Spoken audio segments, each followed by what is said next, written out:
유권자 여러분, 정당 보지 말고 정책 보고 투표하세요. 라고 캠페인을 합니다. 지금도 그렇게 하고 있죠, 그죠?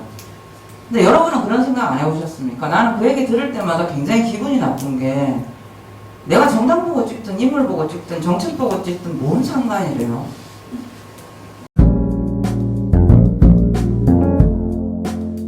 그리고 이제 이 부분은 제가 짧게만 넘어가겠습니다. 한번 읽어는 보셨으면 좋겠어요. 그러니까 우리가 지난 30년에 어디를 지나왔는가를 진단을 할 때 잘못 진단을 참 많이 하는데요. 그럼 현재를 진단하기 어렵거든요. 그러니까 지난 30년 민주주의를 그냥 편의상 일기라고 이제 제가 칭했어요. 근데 지난 30년 한국 민주주의는 뭐였냐라고 하면 아직도 지역주의라고 생각하는 분들이 되게 많습니다. 근데 이 지역주의 가설은 제 입장에서 보면은 지난 30년 동안 우리나라 민주주의 첫 단추가 잘못 끼게 만든 결정적인 나쁜 데피니션이에요.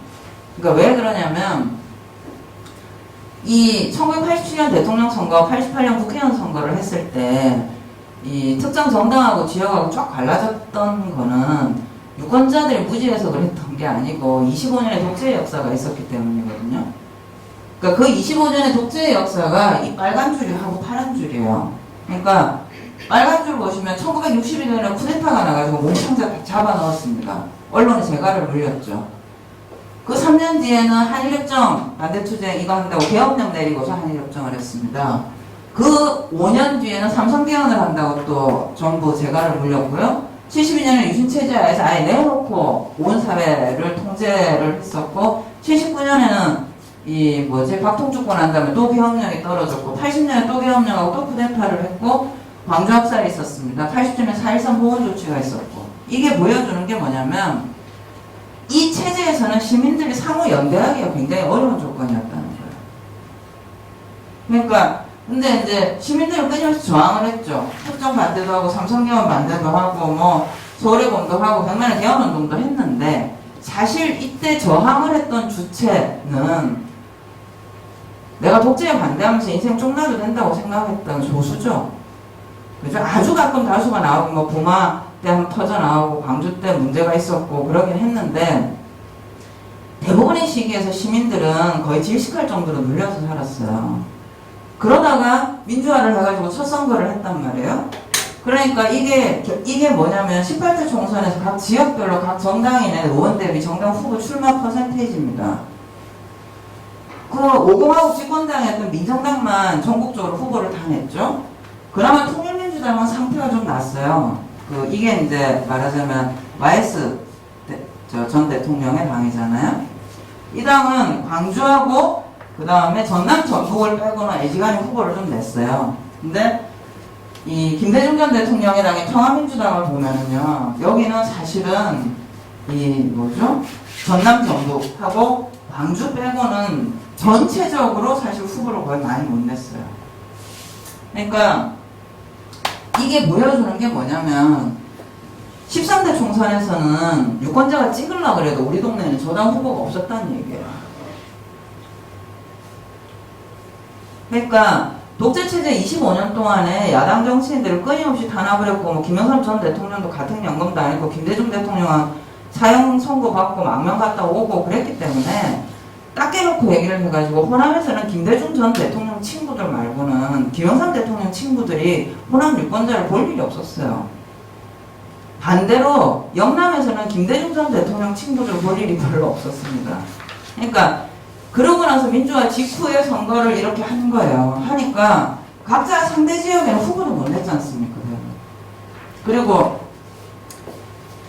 찍으려도 후보가 없었다, 첫 번째. 두 번째는 찍어주려고 그래도 변변찮았다. 왜? 호남에서 야당하려고 그러면은 호남에서 야당하면서 김대중 대통령 친구하지 김영삼 대통령 친구 안 했을 거 아닙니까? 영남에서 야당하려고 그러면은 당연히 김영삼 대통령 친구였겠죠. 김대중 대통령 친구 안 했을 거고. 그러니까 선거 때 돼가지고 호남에서 김영삼 대통령 친구입니다 하고 나온 사람이 그 동네 사람들 눈에 이뻐 보였겠냐고요. 그러니까 이 민주화 직후에 이 당선자거든요. 광주, 전남, 전북 민자당, 이게 1992년 총선 결과인데요. 한당합당하고 나서 빵 이렇게 나온 거고요. 민주당 같은 경우에는 부산, 대구 빵빵, 뭐 경북, 경남 빵빵 이렇게 나왔는데요. 이 결과를 왜 지역주의라는 말로 표현을 했는가라고 하는 거에 대해서는, 그러니까 뭐냐면 처음에 87년 대선하고 그 다음에 88년 총선이 끝나고 나서 지역주의라는 얘기를 할 때 당시 보수 언론들은 어떤 식으로 매도를 했냐면요. 특정 지역에서 90% 이상의 몰표가 나오다니, 가로하고 공산주의도 아니고, 이런 식으로 얘기를 했습니다. 당시 특히 이 민정당 계열 정치인들은 진짜 공공연하게 그렇게 말했거든요. 그 이면에는 뭐가 있겠습니까? 80년 광주에서 그런 학살을 경험을 하고도 민정당을 찍어줬어야 된다고 라고 생각하지 않는 이상 그 말이 안 나오겠죠. 그러니까 둘 중에 하나입니다. 80년 광주를 기억에서 없애버리고 싶었거나, 아니면은 80년 광주 일 때문에 호남에서 죽었다 깨도 지지를 못 받는 것에 대해서 알리바이를 만들고 싶었거나. 그러니까 이 87년, 88년에서 광주 호남 지역에서 적어도 민정당 계열 정치인들이 거의 지지를 못 받는 것은 그냥 인지상정으로 생각을 하면 굉장히 정상적인 상황이었던 거죠. 근데 그 상황을 아예 대해서 알리바이를 만들어준 게 지역주의라는 단말이에요. 80년 광주가 있었고 25년의 독재체제를 경험한 유권자들이 선택할 수 있는 베스트였다고 저는 생각을 합니다. 87년, 88년의 선거 결과가. 근데 그거를 지역주의 담론이 어떻게 교묘하게 왜곡을 시켰냐면은 후진적인 유권자가 지연, 혈연, 학연에 의해서 투표를 한 결과라고 만들어내는 것이 사실 지역주의입니다.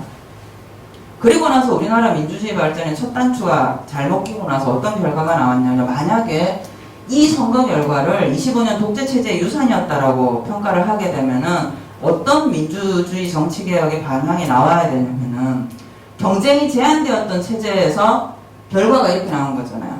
그러니까 정당 간의 경쟁의 폭을 확 넓혔어야 되는 거죠. 그리고 시민들이 좀 더 자유롭게 정치 정보를 접할 수 있게 하고 정치 참여를 할 수 있게 했어야 되는 겁니다, 결과가. 근데 그렇지 않고 후진적인 유권자들이 지연, 혈연, 학연에 의해서 투표를 한 결과라고 해석을 하면 대안이 어떻게 나오냐면요. 계몽을 해야 되는 겁니다. 후진적인 유권자 계몽을 해야 되는 거예요. 우리의 민주주의 일기의 개혁 노선이 그렇게 잡혔죠. 그래서 기억나실지 모르겠는데요. 선거 때가 되면 중선관위가 연예인들을 대거 이렇게 모셔다 놓고 늘 했던 캠페인이 있었습니다. 초기에는 뭐라고 얘기를 했냐면요. 유권자 여러분, 정당 보고 찍지 마시고 인물 보고 투표하세요. 이렇게 얘기했어요. 그런데 시간이 좀 지나가지고, 그러니까 인물 보고 투표하세요 라고 할 때 우리나라 정당들이 한참 열을 냈던 게 뭐냐면은 젊은 피 수혈, 물갈이, 이번 총선에서 A당은 몇 %의 물갈이를 했는가, 이런 거를 언론들이 막 정치개혁의 지표로 삼고 그랬거든요. 그래서 90년대 내도록 물을 갈았어요. 그리고 나니까 더 이상 갈 물이 없어졌어요. 그리고 나니까 선관위에서 뭐라고 캠페인을 했냐면, 유권자 여러분, 정당 보지 말고 정책 보고 투표하세요 라고 캠페인을 합니다. 지금도 그러고 하고 있죠, 그죠? 근데 여러분은 그런 생각 안 해보셨습니까? 나는 그 얘기 들을 때마다 굉장히 기분이 나쁜 게, 내가 정당 보고 찍든 인물 보고 찍든 정책 보고 찍든 뭔 상관이래요. 그건 내 자유의 영역 아닙니까? 그리고 정당 보고 찍는 게 나쁜 게 아니죠. 사실 하루 노동시간이 14시간씩 막 되고, 아니면은 하루 노동시간 12시간 하고 출퇴근 시간 한 4시간씩 되는 이런 사람들 입장에서 어떻게 정치 정보를 규칙적으로 소비해 나가고 분석해 나갈 수가 있어요? 정책을 어떻게 봅니까? 그런 유권자 입장에서. 그럼 이 유권자들이 그나마 투표장에 나올 수 있게 만드는 게 정당 코드예요. 저 당은 나한테 해댈 짓은 안 했더라, 이 정도 느낌만 갖고라도 투표 참여해줘야 되는 거 아닙니까? 근데 여러분, 정당 보고 찍지 마시고 정책 보고 찍으세요. 이러면 상대적으로 정치 정보가 작은 유권자들은 쫄아요. 뭔가 자기가 후진 것 같고. 그렇지 않죠? 유권자들은 자기가 처한 상황에서 누구는 정당 코드를 쓰는 거고 누구는 인물을 보는 거고 누구는 정책을 보는 겁니다. 그런데 그거를 관이 나서가지고 캠페인을 했어요. 왜? 우리나라 일기 민주주의 첫 단추가 잘못 깨어졌기 때문에요. 후진 유권자들을 계몽을 해야 되는 겁니다. 국가가 나서가지고. 그때부터 꽁냥꽁냥 국가가 따지기 시작을 했죠. 우리나라 공직선거법은요, 10포인트로 해가지고 줄간 160으로 해서 A4 좌우 여백 20짜리로 해가지고 쭉 출력을 하면 한 370페이지짜리 책이 하나 나옵니다. 제가 OECD 국가의 선거법을 다 대충 둘러봤는데 우리나라처럼 그 긴 선거법이 없어요. 처음부터 그렇지 않았습니다. 지난 30년 동안에 추가되고 해가지고 지금 오늘날 이 모양이 됐거든요. 그 추가된 내용이 주로 어떤 내용이었을까요? 이거는 하면 안 된다, 저거는 하면 안 된다, UCC가 나왔는데 이것도 하면 안 된다, 유튜브가 나왔는데 이것도 하면 안 된다. 이걸 한참 하다가 이제 시민들이 더 이상 못 살겠다라고 얘기를 할 때쯤 온라인을 풀어주겠다라고 했었죠. 근데 오프라인에서 할 수 없는 게 무진장 많습니다. 리스트가. 행진도 해서 안 되고 행렬도 해서 안 되고 서명도 받으면 안 되고 가가호 방문도 하면 안 되고, 예, 그런 규제적인 이 선거 캠페인법을 만들어내는 게 정당화했던 이면이 그런 겁니다. 우리나라 유권자들 후지기 때문에 규제하고 관리하지 않으면 안 된다. 금권 관권 선거에 동원된다. 그렇게 우리가 일기 민주주의를 보내왔습니다. 그래서 적어도 이런 부분에 대해서는 우리가 지금 제고를 해야 된다. 앞으로 지금 17년 이후 민주주의라고 할 때도요, 지금 우리 정치의 문제가 무엇인가에 대한 정의가 틀리는 순간 솔루션이 달라집니다. 무엇이 문제인가? 이념 갈등이 문제다? 저는 별로 우리나라 정당들이 이념 갖고 싸운다고 생각 안 합니다. 근데 어쨌든 간에 잘못된 데피니션을 하면 잘못된 솔루션이 나오게 돼 있어요. 그러니까 이게 우리가 87년에 민주화를 하고 이런 과정입니다. 잠깐 이제 13대 국회에서 다당 경쟁 체제가 있었죠. 근데 이거를 3당 합당을 해버렸습니다. 그죠? 그러면서 이때 이제 특히 지역주의 담론이 굉장히 압도하기 시작을 한 게 3당 합당 이후예요. 그리고서 김영삼 정부가 이제 두 개는 잘했죠. 하나회 해산하고 금융실명제를 한 거는 민주화 이 나라에서는 굉장히 중요한 조치거든요. 그러니까 군부를 군에 묶어버렸고, 그리고 나서 근데 이제 이분이 대형 사고를 쳤죠. 외환위기가 오고, 그 다음에 이제 우리나라 첫 번째 정권 교체를 했습니다. 이 김대중 정부는 사실 이 최초의 정권 교체를 하기도 했고, 그 다음에 남북관계 담론을 획기적으로 진전을 시켰고, 정책을 디자인을 했어요. 잘했는데, 워낙 IMF한테 쪼달려가면서 임기 내도록 보냈죠. 그죠? 97년에 당선돼서 98년부터 IMF가 요구하는 이러저런 조건을 맞추고 구조조정하고 노동자 자르고, 그 다음에 그 덕분에 또 노동자들, 서민들이 막 나앉으니까 98년에는 이제 기초생활보장제도 도입하고 또 무슨 각종 복지 인프라 확대하고, 그러니까 말 그대로 IMF 뒤치다거리를 한다고 임기를 다 보냅니다. 그리고서 노무현 정부가 이제 등장을 했어요. 그러니까 이 노무현 정부가 등장을 했을 때 우리가 그거를 그냥 좀 더 좋은 민주주의가 한국에 들어왔으면 좋겠다고 간절히 바랬던 유권자 입장에서는 생각을 해보면요, 그런 거죠. 아, 우리나라가 민주화됐구나. 이제는 뭔가 내 삶도 나아지고 한국 사회도 나아지겠지 했는데 3당 합당이 났어요. 얼마나 혼란스러웠겠어요. 25년 독재체제의 한 상징을 담당을 했던 민주화 투사가 여기 훅 들어가 버렸잖아요. 많이 혼란스러웠습니다. 그렇지만 어쨌든 간에 이제 무민정부라고 들어선 거죠. 그래서 이 양반 이거 하고 할 때는 환영도 많이 했습니다만 그냥 나라 경제를 말아먹어버렸죠. 그죠? 말아먹었습니다. 그리고 나서 이제 이분이 등장을 한 거예요. 그러니까 근데 또 이제 의미부여를 해야 되잖아요. 사람이 이제 항상 이 희망이 없으면 살 수가 없잖아요. 의미부여를 합니다. 그래서 최초의 정권 교체다. 이제는 세상이 좀 바뀌겠지라고 생각을 했지만 이때는 이분이 친 사고가 너무 컸어요. 그러니까 이 사고 뒤치다거리를 한다고 다 이제 좀 특히 이제 민주화 세력이라는 입장에서는 그런 거죠. 어떡하겠어. 얘가 말아먹었는데.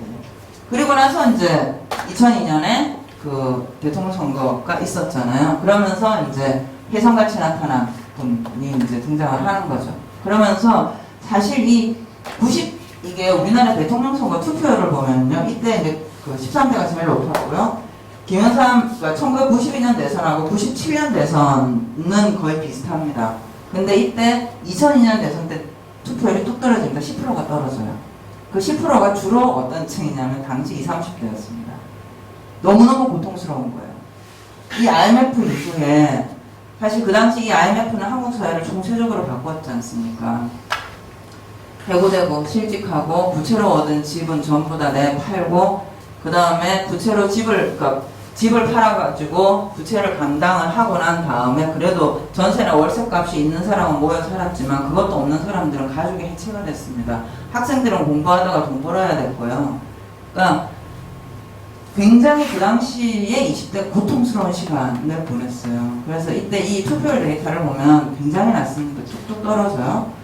그리고 그래도 2000년 노무현 정부, 이제 IMF도 끝났잖아. 정권 교체되고 IMF도 끝났잖아. 여기에 이제 기대를 겁니다. 걸었는데, 노무현 정부 같은 경우는 사실 이 소셜 인프라가 굉장히, 그러니까 사회적 기반이 야간 상태였죠. 그러니까 뭔가 새로운 걸 해보기에 이때 당시가 굉장히 변화를 바라는 지형과 변화에 반대하는 지형의 유권자 구성 자체가 완전히 타이 상태였어요. 팽팽하던 시기입니다. 어떤 것도 결정하기 힘든 게 이 당시의 유권자 지형이었어요. 그러다 보니까 처음부터 끝까지 굉장히 파국적인 갈등을 겪으면서 노무현 정부가 가는데 결과적으로 노무현 정부에 있어서 문제는 김영삼 정부가 경제를 말아먹었잖아요. 노무현 정부는 2007년에 이 현직 대통령이 집권을 하고 있는데 집권당이 붕괴가 되는, 정말 제가 적어도 OECD 국가 기준으로 2차 대전 이후에 살펴본 사례에서는 역사상 유례가 없는 엄청난 사건이 벌어지게 됩니다. 이 사건이 대한민국의 유권자들한테 얼마나 충격을 줬냐면요. 당시 2007년 대통령 선거를 할 때 저희가 이제 유권자 조사를 해본 결과에 의하면 2002년 대통령 선거에서 노무현 후보를 찍었던 사람이 3분이 돼요.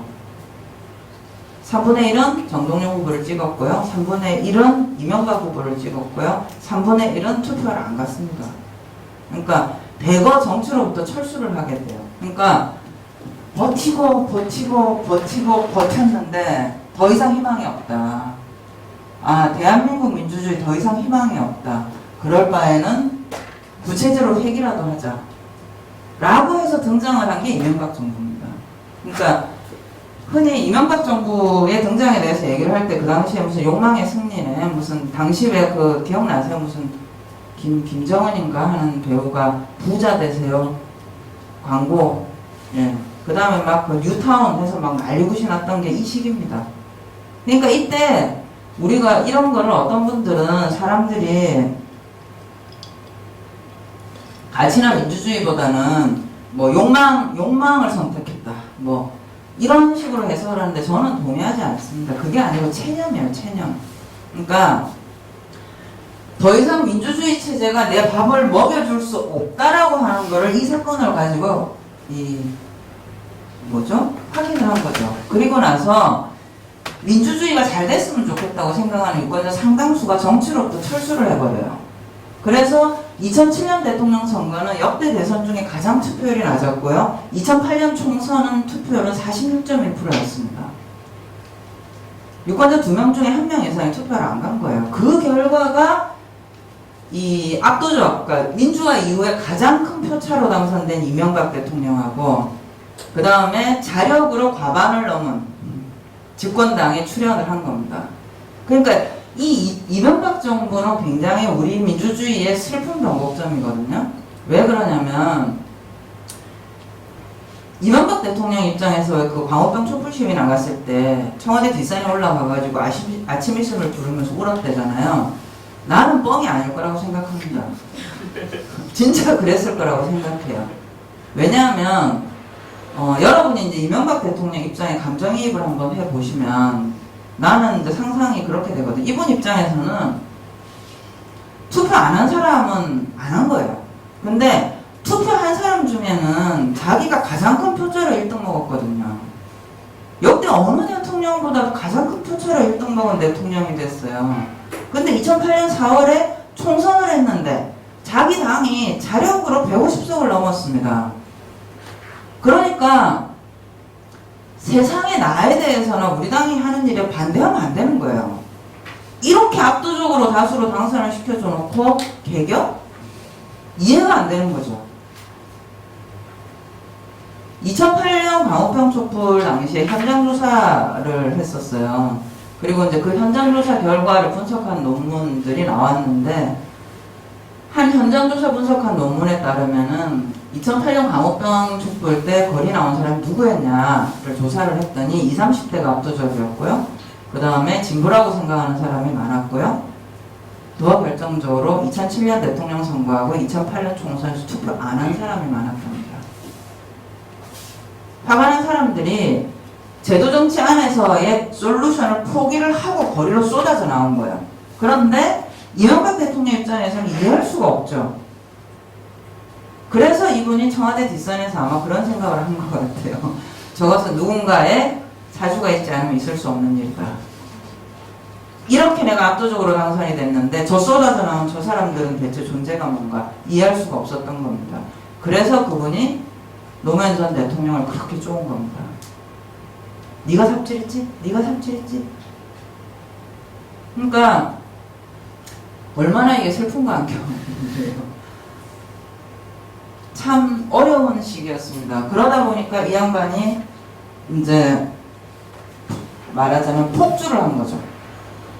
예, 물론 뭐 그런 상황이 아니었어도 그닥 민주주의하고 맞는 분 같지는 않습니다만은 어쨌든 더 나쁘게 폭주를 한 겁니다. 그래서 제가 이제 이분이 한 것 중에 가장 나쁜 짓이라고 생각을 하는 거는 국가범죄를 했다. 국가기구를 활용해서 범죄를 저질렀다는 거예요.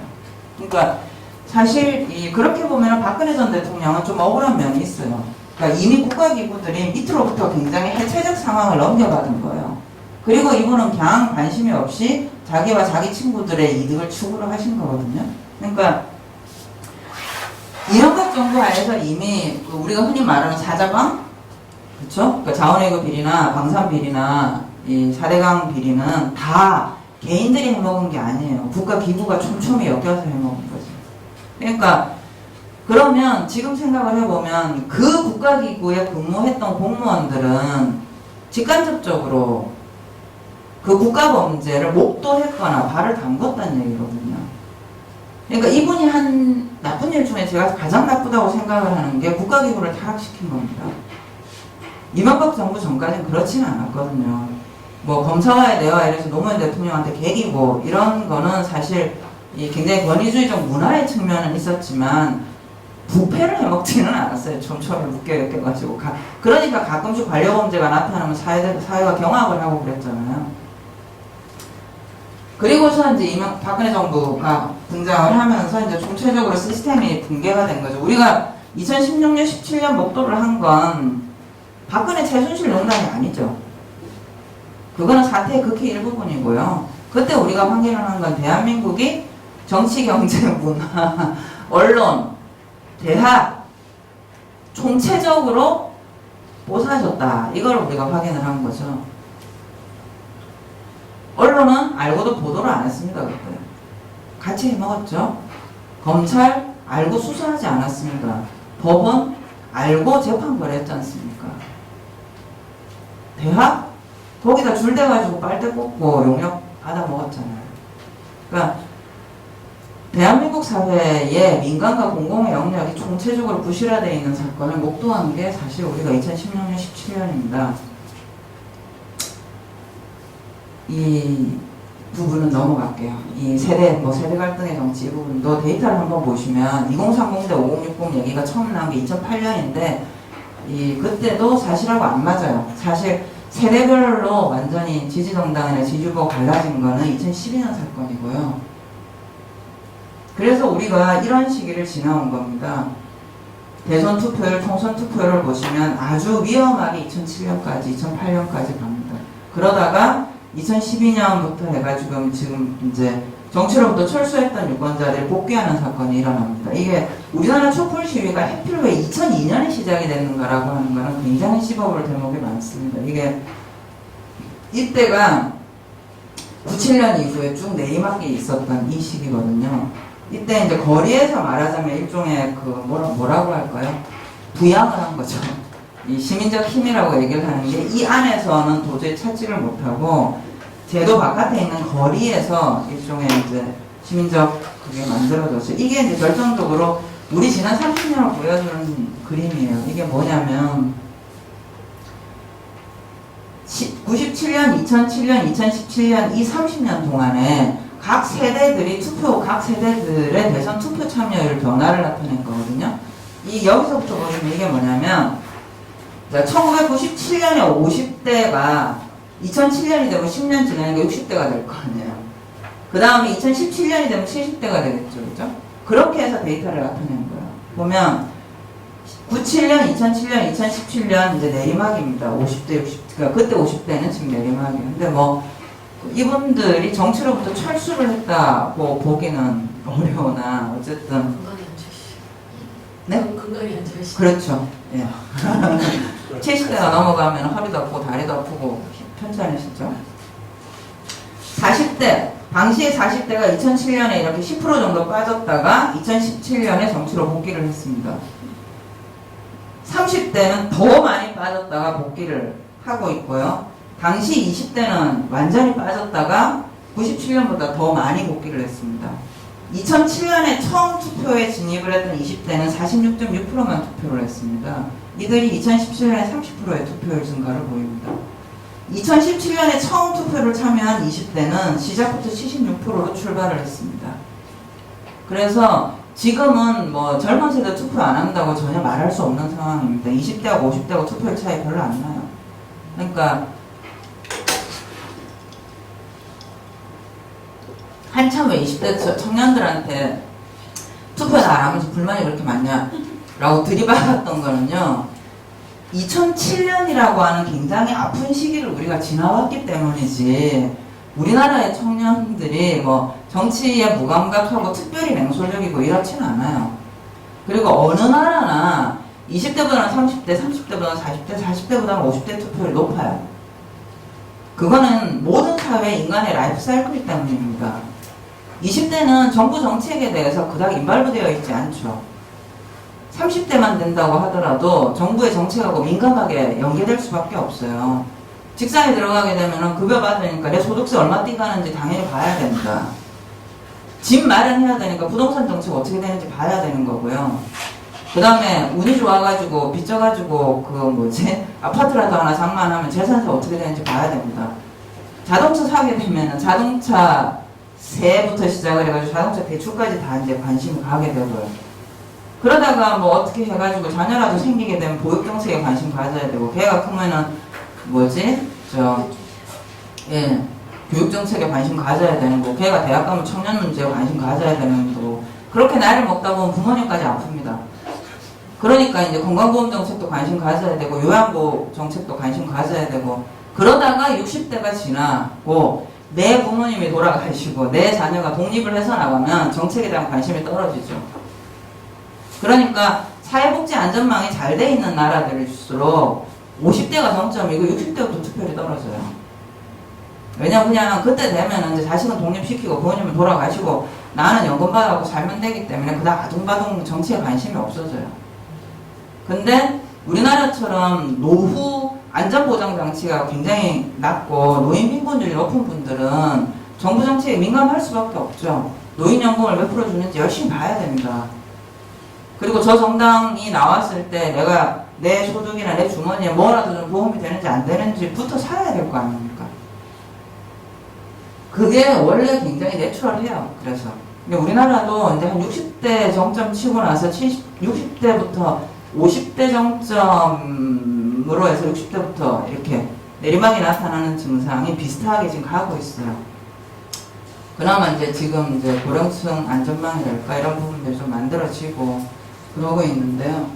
그러니까 이게 이제 우리의 지난 30년에 이제 지나온 궤적이라면 2016, 17년에 이제 저희가 대규모 했습니다. 이걸 하고 나서 여기 있는 분들은 17년 이후에 대한민국 사회가 굉장히 변했다는 걸 느끼세요? 아니면은 그전하고 비슷한 것 같으세요? 비슷한 것 같다. 손 한번 들어보세요. 네, 내리시고. 뭔가 좀 변한 것 같다. 예. 뭐가 변한 것 같으세요?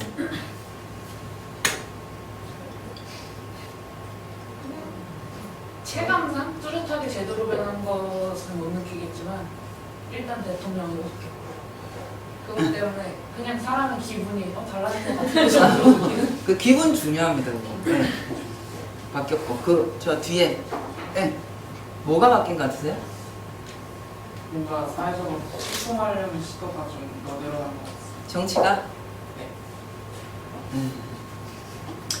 저는 지금 대한민국 사회가 거의 지진 수준으로 엄청나게 변화하고 있다고 생각합니다. 근데 그 이유가 정치가 변해서는 아니고요. 그러니까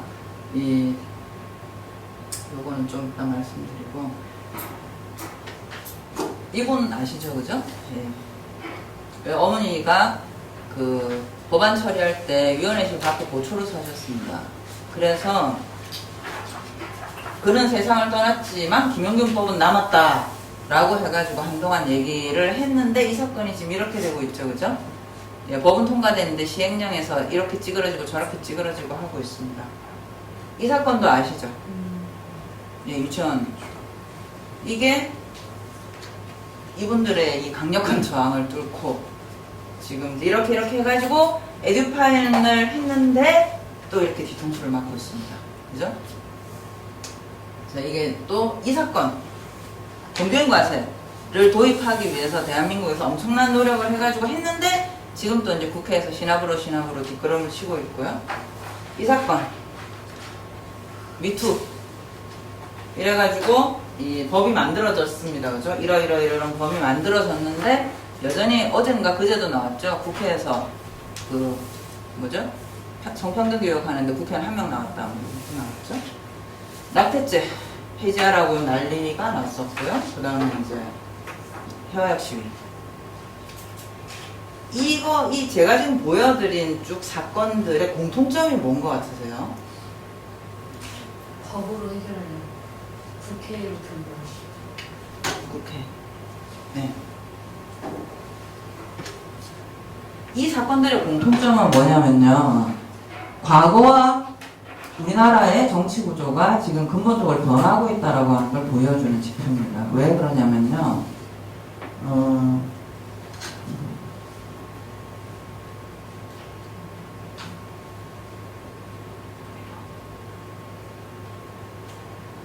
지금 이제 구조적으로 이런 변화가 나타나고 있는 건데요. 그러니까 우리 사회가 기본적으로 보면 이제 그 공공의 영역이 있습니다. 입법부, 사법부, 행정부, 지방정부도 있고 공공기관도 있고요. 그 다음에 소위 말하는 공론장이라고 하는 공간이 있습니다. 이 공론장에는 뭐 기관 언론도 있고 1인 미디어도 있고 그 다음에 뭐 이익 집단들도 이 공간에 들어와 있죠. 자기 목소리를 냅니다. 그 다음에 이제 그냥 생활세계 영역들이 있는 거, 작업장, 뭐 공장도 있을 것이고 동네 골목도 있을 것이고. 과거에는요 의제 설정하고 대안 제시를 여기에서 했죠. 그러니까 입법부에서 우리는 뭐가 진행되는지 몰랐는데 뭐가 됐다 라고 얘기를 하면 그때서야 사람들이 화가 막 났어요. 네. 그 다음에 언론도 마찬가지입니다. 언론에서 의제를 설정해줬죠. 지금 이게 문제가 되고 있습니다. 그리고 이것에 대해서 이렇게 봐야 됩니다 라고 얘기를 했고 솔루션은 A하고 B가 있는데 A가 더 낫습니다 라고 얘기를 하면 사람들이 반갑다. 나는 A. 또 어떤 언론은 B가 더 낫습니다. 그럼 나는 B. 이러고 살았어요. 한국 사회가. 근데 방금 그 사건들은 그 역방향의 화살표가 지금 작동하고 있다는 걸 보여주는 사건이에요. 김용균법 같은 경우 말씀드려보면 그게 이제 김용균법으로 어쨌든 간에 산업안전보건법이 28년 만에 전문 개정이 되거든요. 근데 18대 국회에도 산안법 개정안이 제출이 됐었고 19대에도 제출이 됐었고 20대에도 김영준 씨가 죽기 전에 26건인가 제출이 돼 있었어요. 산안법 개정안만. 그리고 그 산안법 개정안 중에서 이게 핵심 내용이 그거잖아요. 이 위험작업장 그걸 하기 위해서 원청하고 그 다음에 하청기업의 기업 책임을 강화시킴으로써 안전 문제를 도모를 해보자고 한 거 아닙니까? 근데 그 산안법 개정안에 그 내용을 포함한 그 개정안들이 제출만 되고 위원회에서 심의되지 못했어요. 19대 때도 제출만 되고 그냥 임기 만료로 없어졌습니다. 왜? 왜 그랬을까요? 법안이 제출되긴 했어요.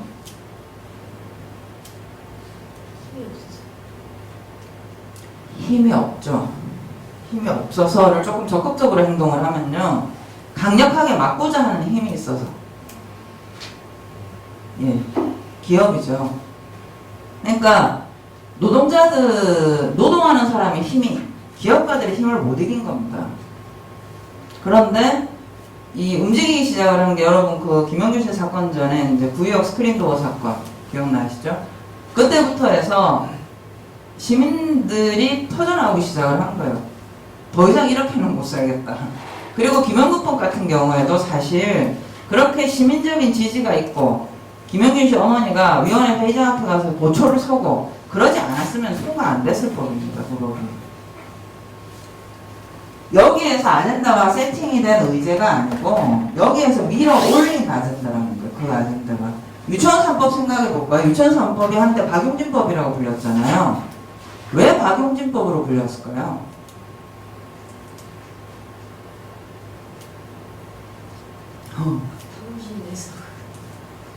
박용진만 내서 박용진법이 된 겁니다. 그러니까 이 우리나라 뭐죠? 한유총 이건 그 다음 왜 이 사태가 있고 나서 국회에 나와가지고 말씀하시는 유치원 원장님들은 좀 별나라 사람들 같지 않던가요? 좀 뭔가 코드가 좀 달랐잖아요. 이렇게 말씀도 좀 안 세련되시고. 근데 굳이 얘기를 하자면 이분들은 그다지 시민들하고 언어 코드를 맞출 필요가 없을 만큼 파워풀한 분들이에요. 우리나라 역대 대통령 중에서 나를 뽑아주시면 공보육을 이렇게 획기적으로 개선하겠습니다라는 공약을 안 낸 대통령이 없습니다. 그건 박근혜 대통령도 냈고요. 이명박 대통령도 냈습니다. 그런데 보육정책에 관한 한 그 기준을 단 한 사람도 채우지를 못했습니다. 왜 그랬을까요? 그분들 때문입니다. 이분들이 얼마나 적극적이냐면요. 문재인 정부도 공보육 시스템 40% 달성하겠다고 공약 냈거든요. 그리고 취임 1년차 이걸 하려고 그랬어요. 근데 이분들 그때부터 파업하셨어요. 왜 공보육이 확장이 되면 이분들 입장에 있어서는 자신들의 파워가 줄어드는 거죠. 그렇기 때문에 정부가 공보육 확장을 하는 거에 길을 쓰고 막았습니다. 그리고 막혔습니다. 그때까지는. 이명박 정부도 못 이겼고 박근혜 정부도 못 이겼고 문재인 정부도 1년차에 못 이겼던 게 그 한유총입니다. 어마어마한 세력입니다. 그 한유총의 힘은 어디서 나올까요?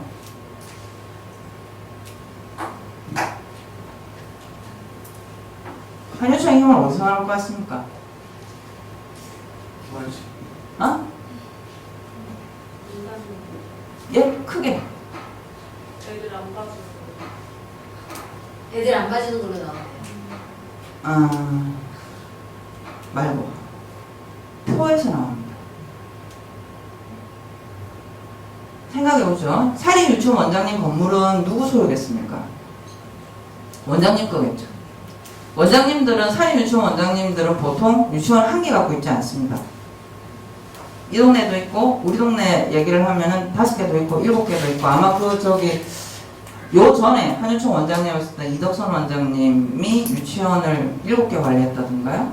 그러니까 일단 첫 번째는 유치원 원장님 건물은 원장님 거다. 물론 이제 가끔 바지 원장님이 있기는 합니다만은 바지 원장님이 메인이 아니고요. 그 건물 소유주인 원장님들이 핵심인데요. 그 원장님은 살인 유치원을 개설을 하면 이사를 가겠습니까? 안 가겠습니까? 안 가죠. 그 동네에 10년, 20년 삽니다. 그러면 그 유치원을 나온 학부모는요, 애가 초등학교를 가도 우리 원장님이고, 중학교를 가도 우리 원장님이고, 고등학교를 가도 우리 원장님입니다.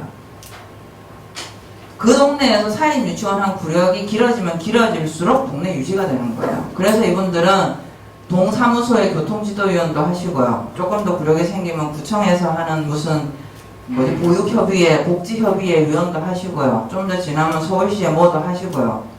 그러다 보면은 이분들이 개개인이 그 동네에서 움직일 수 있는 표의 덩어리가 점점 커지는 겁니다. 몇백 표 단위에서 몇천 표 단위에서. 보통 지역구 선거 5% 내외로 결정이 되죠, 그죠? 그래서 동네 원장님들을 거스르기가 굉장히 어렵습니다. 지역구 국회의원들은. 그 표가 한유총을 움직이는 핵심적인 힘이에요.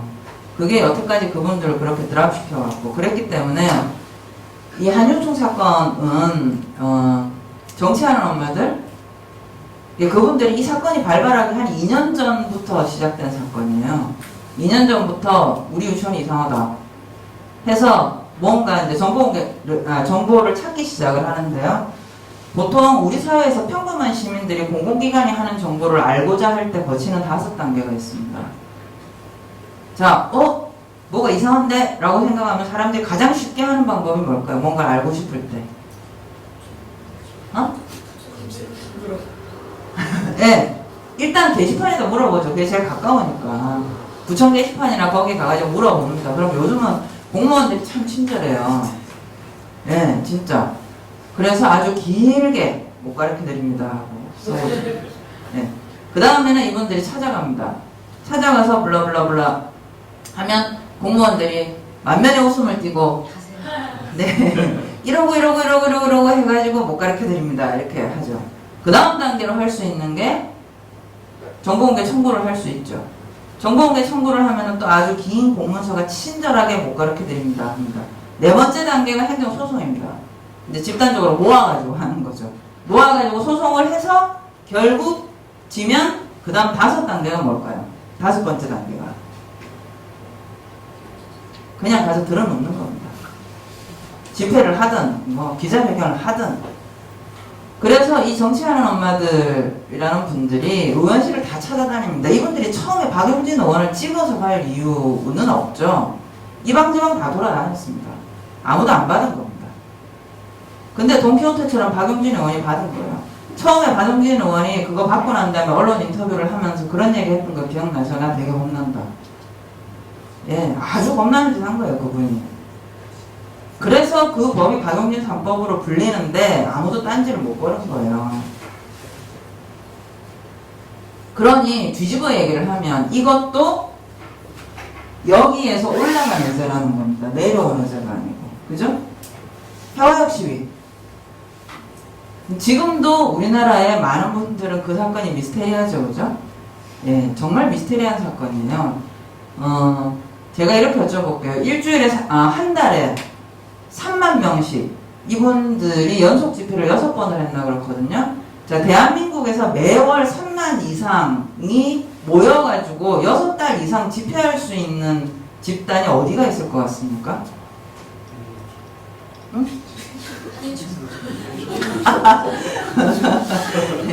한유총은 모일 수는 있는데 머릿수가 그만큼 안 됩니다. 예. 또 민주노총은요 그 예전에 이제 11월달에 민중총궐기 대회라고 하는 거를 했는데 1년 내도록 모아가지고 10만 좀 넘게 모았거든요. 그러니까 달달이는 못 모읍니다. 왜냐하면 이분들이 현장에서 노동해야 되는 분들이잖아요. 달달이 몇만 명씩 한 달에 한 번씩 모여가지고 집회를 하려고 그러면은 전국에서 월차 내고 연차 내고 올라와야 되기 때문에 이건 불가능합니다. 기독교? 맞습니다. 우리나라 대형 교회가 신도님들을 모시고 광화문에 나와서 한 달에 한 번씩 예배를 보시면 가능합니다. 또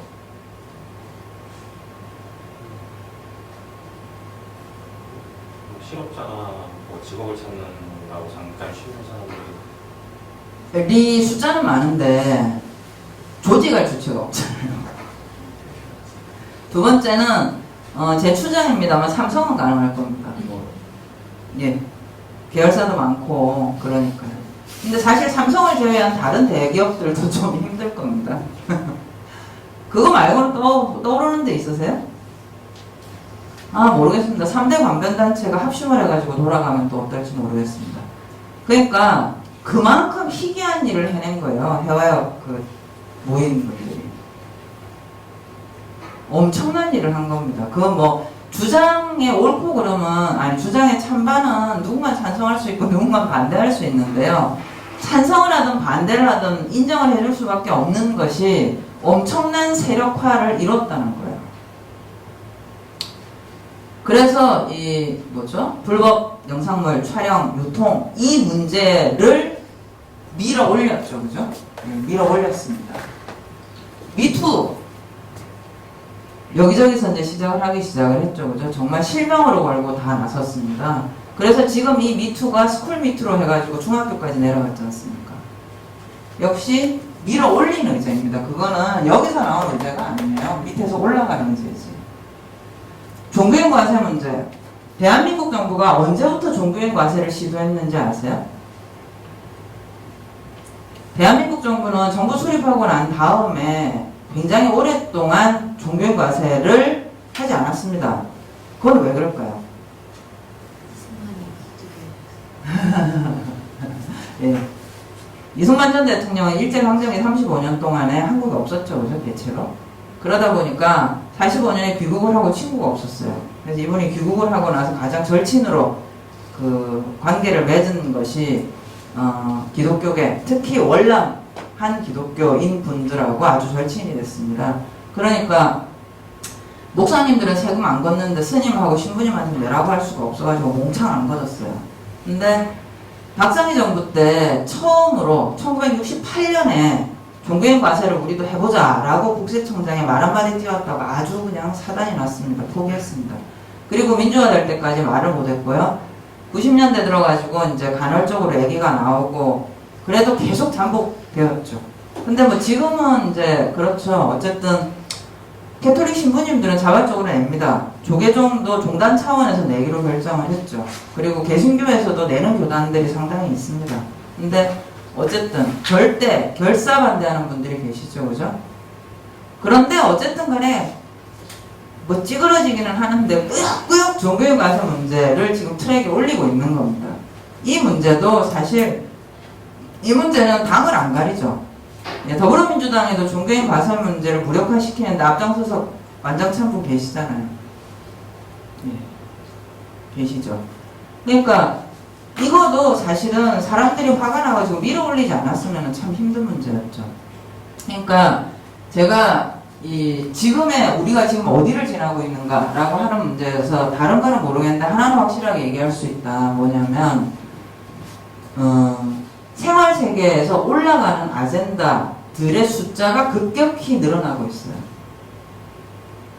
그리고 지금 현재의 정당들이 그 올라가는 압력을 소화를 못하고 있습니다. 이거는 이제 정치적인 안정의 측면에 있어서는 굉장히 좋지 않은 상황이죠, 그죠? 예를 들어서 이런 밑으로부터 압박이 굉장히 강력해질 때는 기존 정당이 적극적으로 적응을 하든지, 기존 정당들이 적응을 못하면은 혜성같이 등당한 새로운 당이 나타나가지고라도 그 수요를 받아내든지 이렇게 해야 되거든요. 안 그러면은 압력밥솥에 압력이 꽉 찼는데 김이 안 빠지면 어떻게 되겠어요? 터지죠. 그러니까 지금 이 선거제도 개혁 논의가 저는 사실 이 압력밥솥에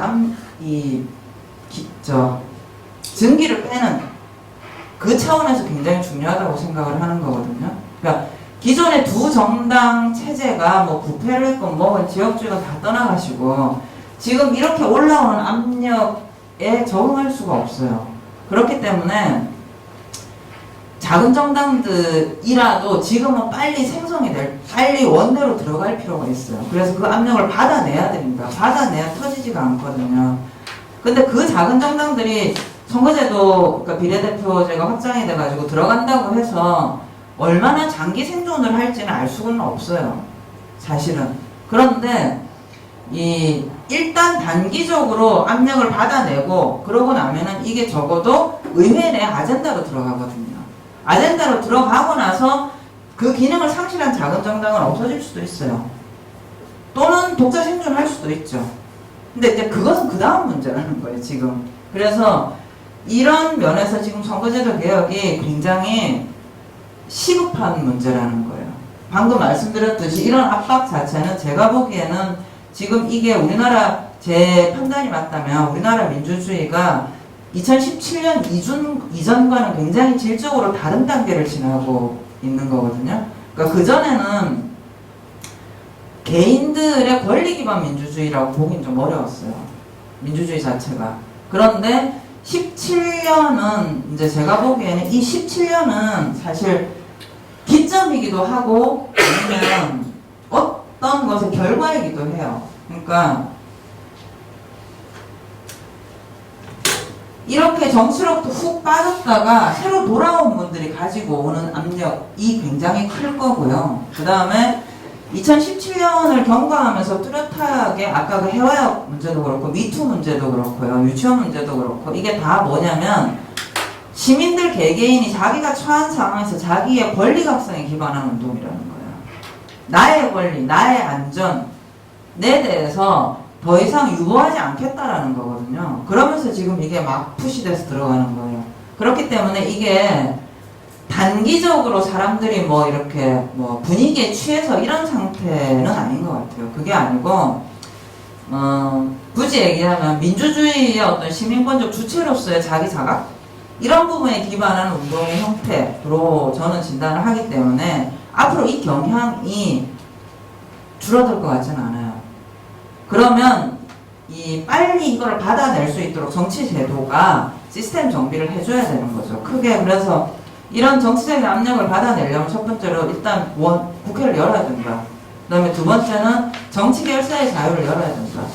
이게 뭐냐면 예컨대 스웨덴 같은 경우는요, 스웨덴 인구가 한 1000만 정도밖에 안 되거든요. 그리고 이제 원내 정당으로 치면, 그러니까 의석을 얻는 정당의 개수로 치면 한 5개밖에 안 돼요. 근데 그 후보를 낸 정당의 수로 치면 한 30개씩 됩니다. 우리나라는 왜 그 투표를 할 때 정당 이름이 길어지는 걸 가지고 그런 걸 뭐라고 표현하죠? 우리나라에서는 정당 난립이라고 그러죠.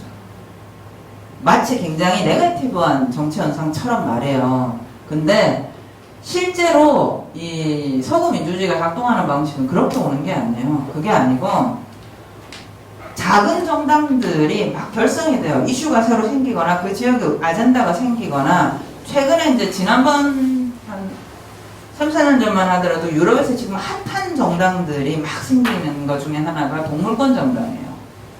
동물권 보호를 위한 내거는 정당들. 그 다음에 이런 현상이 이제 1980년대 초반 녹색당 그린부터 시작을 하는데요. 쭉 생겨요. 근데 모든 나라에서 그린이 다 성공하지는 않았어요. 독일에서는 이제 원에 들어갔고 주요국들한테는 들어가긴 했는데요. 그린이 성공 못한 나라도 있고요. 그 다음에 뭐 포데모스, 오성 뭐 운동 이런 거 들어보셨잖아요.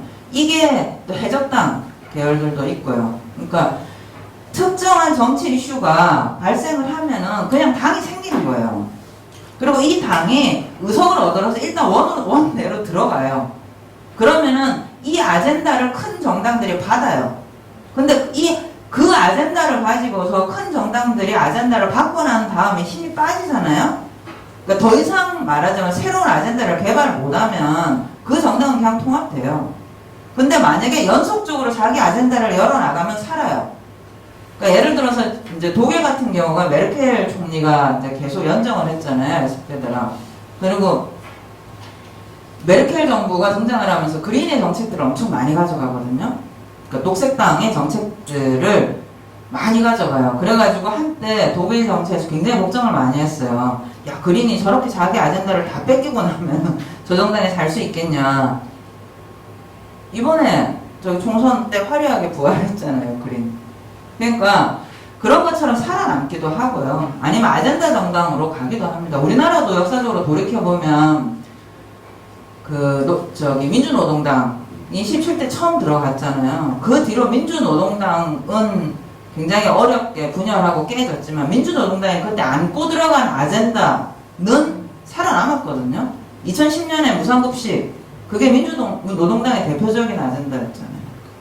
그러니까 그런 것처럼 뭐냐면 작은 정당들이 결사될 수 있도록 제도를 열어야 돼요. 그래야 이 사회적인 압력으로부터 파티가 만들어지고 이 파티가 한석인 두석이도 원으로 들어오면서 큰 정당의 정책에 영향을 미치고 그러면서 이 사회적인 압박감이 제도로 들어올 수 있는 채널이 만들어지거든요.